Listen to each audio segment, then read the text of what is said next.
évaluer les politiques faites sur le marché du travail au niveau européen ou au niveau mondial, d'ailleurs ça ne change pas grand-chose, ça consiste dans l'économie moderne, la science économique moderne, à comparer des groupes tests à qui on a appliqué certaines mesures, à des groupes de contrôle qui n'ont pas bénéficié de ces mesures de politique économique. Et si on fait ça de manière propre, on a ainsi le même niveau de précision que peuvent avoir les médecins lorsqu'ils administrent un médicament à un groupe test et au contraire à un placebo, à un groupe de contrôle. On compare à ce moment-là l'état de santé des deux groupes différents et de même sur le marché du travail, on peut comparer les trajectoires professionnelles de ceux qui ont bénéficié des mesures avec ceux qui n'en ont pas bénéficié. Alors l'exemple que j'avais pris lors de mon intervention ici, c'était les contrats aidés dans le secteur privé et dans le secteur public. Il y a un grand nombre de pays européens qui ont des contrats aidés dans le secteur public et dans le secteur privé. Et les évaluations qui ont été faites sur ces contrats aidés avec la méthode des groupes tests et des groupes témoins que je viens d'évoquer, elles ont toutes le même résultat, quels que soient les pays, en fait. Et ce résultat, il est très simple.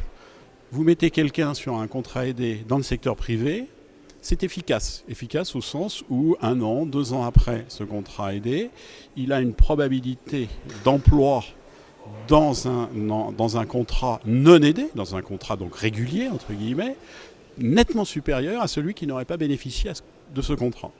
En revanche, si vous faites la même chose avec un contrat aidé dans le secteur public ou associatif, c'est le contraire. C'est-à-dire que ceux qui bénéficient de ces contrats-là ont une probabilité plus faible que ceux qui n'ont pas bénéficié de ce contrat, des simples chômeurs si vous voulez, de se retrouver sur un emploi non aidé.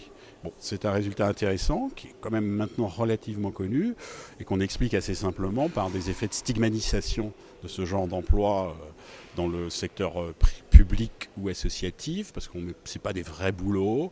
Et donc après, une fois qu'on se retrouve sur le marché du travail avec ce type d'expérience, il y a un effet de stigmatisation pour les employeurs privés. Pourtant, les pays qui avaient employé ce type de contrat dans les années 90-2000, comme l'Allemagne ou la Suède, ont progressivement complètement abandonné l'idée de contrat aidé dans le secteur public. En revanche, un pays comme la France continue à utiliser les contrats aidés dans le secteur public ou associatif, et même avec une certaine croissance ces derniers temps. Et ça pose donc non pas un problème d'évaluation des politiques économiques, les évaluations sont convergentes, mais d'économie politique au sens où comment des pays arrivent à réformer et d'autres pas.